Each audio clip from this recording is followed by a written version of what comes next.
But anyway, I was in the island of Crete because after every 40 or 50 gigs, I used to take a break and go and relax on a place called Stalida. It was a place called Stalos.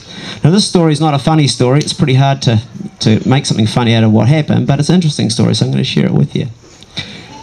I just finished playing 2 nights in a place called O'Dwyer's Pub, which was an Irish pub, and it was a long, long haul. 2 weeks of working hard after coming out of Germany, and then doing this 2 weeks. And I'd met this girl called Jorina, who was a German model from the town of Hamburg, and she was gorgeous. And I was really chancing myself to actually have a date with her. But she said to me, if you get a free night, come and see me.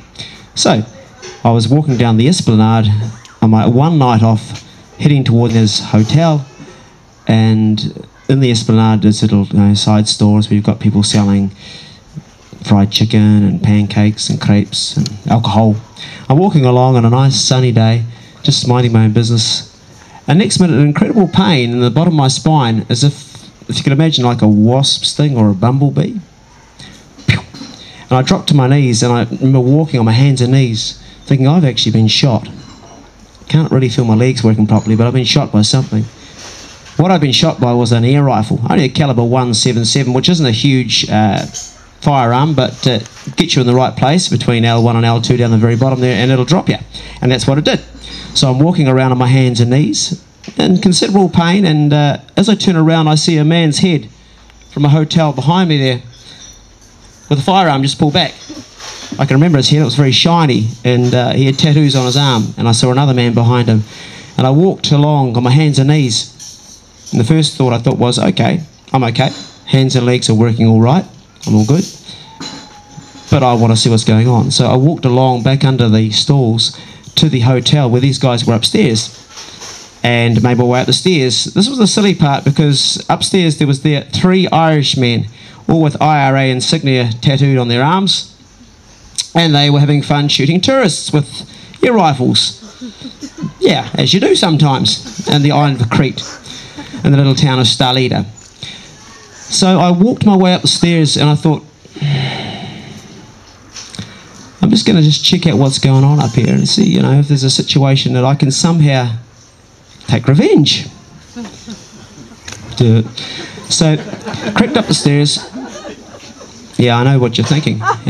Here's me, a little skinny Kiwi with legs like threads hanging off my shorts, and I'm going up the stairs to this little place here where there's 3 big Irish men. And the first thing I heard when I got to the top was, in a very strong, you basically got 3 Irish accents. Well, no, there's a lot of Irish accents, but the 3 ones that I'm familiar with is, you've got the Dublin one, which is where they drop their T's when they speak. Instead of saying, are you all right, they'll go, are you right?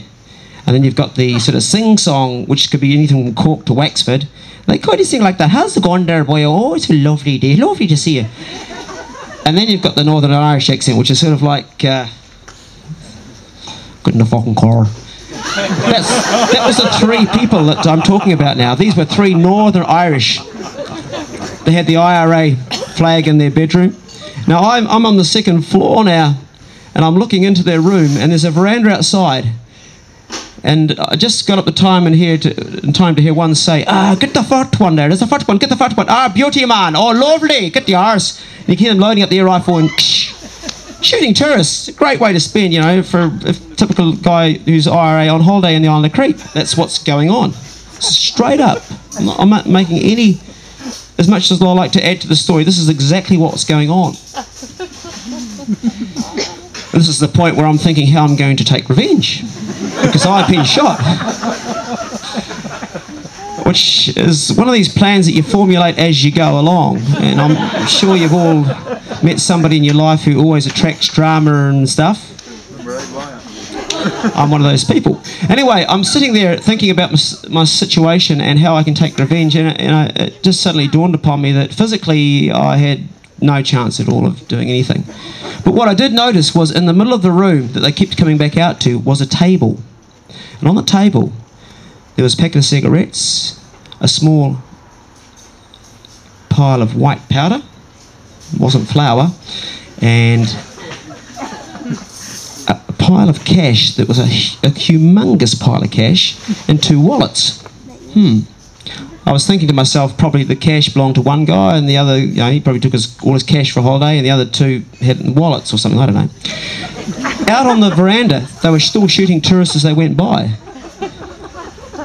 One guy came in and grabbed a packet of cigarettes, quickly went out, and I thought the next time a guy comes in here, when he goes back out again, I'm going to go into that room and I'm going to steal that pile of cash.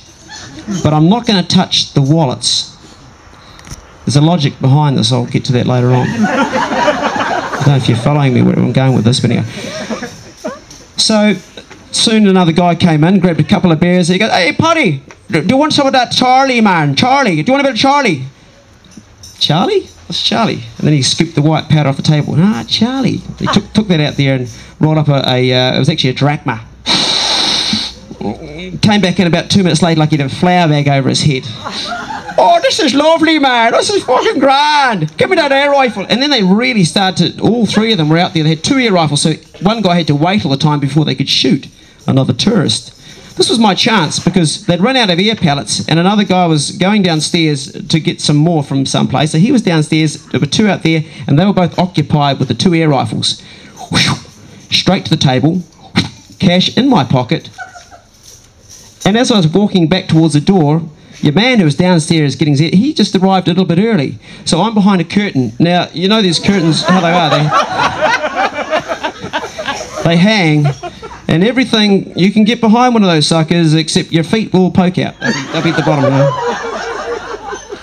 It's funny how you guys are laughing, because to be absolutely serious, this was not funny at all, eh? I can see how you can see it funny, but at this stage, my heart's going... I'm really, really scared because I'm inside the room and I've got the cash that I've stolen off the table, and there's 3 guys out there that are heavily armed with caliber 177 air rifles, and there's one of me and there's 3 of them. That's the situation. So I'm behind the curtain and I'm just waiting to see what's going to happen, and this guy's, he's getting more of this white powder off the table and some cigarettes and stuff, and he looks straight at me. I can see through the curtain his face, and I'm at this point now, I'm a little bit like a rabbit when you're going to shoot it. Sometimes they lay still because they think if they don't move, you haven't seen them. But they're trying to weigh up, but if I have been seen, I should just get the hell out of here. That's my situation right now.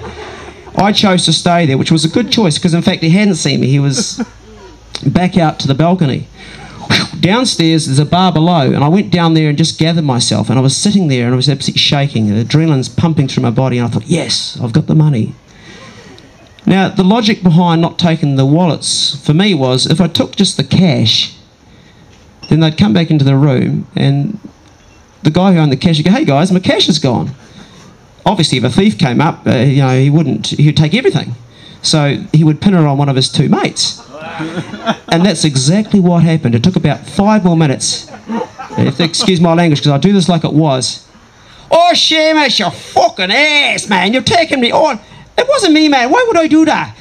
Tom, why would somebody come out there and take my cash and leave your wallet and your wallet? Why would that be? Think about it, man. You're robbing me, man. You robbed me. That was the sentence, and that was the whole plan behind it. I was sitting at the bar pretending like I knew nothing about what was going on, drinking my Guinness in my Kiwi accent. "Yeah, g'day, lads. Is everything all right here? You're all okay?" You seem a little bit... "We've been robbed, man. We've been robbed." I said, "Oh, that's bloody terrible. Can I buy you a drink?"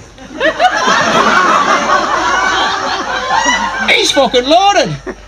"Yeah, I know. I'm working at a pub at Dwy's down the road playing a bit of music. You can come on down. Look, I've just been paid. Look, have a drink. Have a drink. You look like..." So I shouted the ball a drink. I had a load of cash, you know. These guys were fighting amongst themselves chronically. Came back to the bar. The guys were down there listening to my music all night, having a great night. I was just watching them thinking how sweet the revenge was. It was 12,000 drachma I'd stolen from. The funny thing was, 2 weeks later, when I left the island of Crete, I was at Heraklion Airport. Those 3 Irishmen were at the airport on the same plane that I left on, and they were still fighting about who stole the money. Thank you.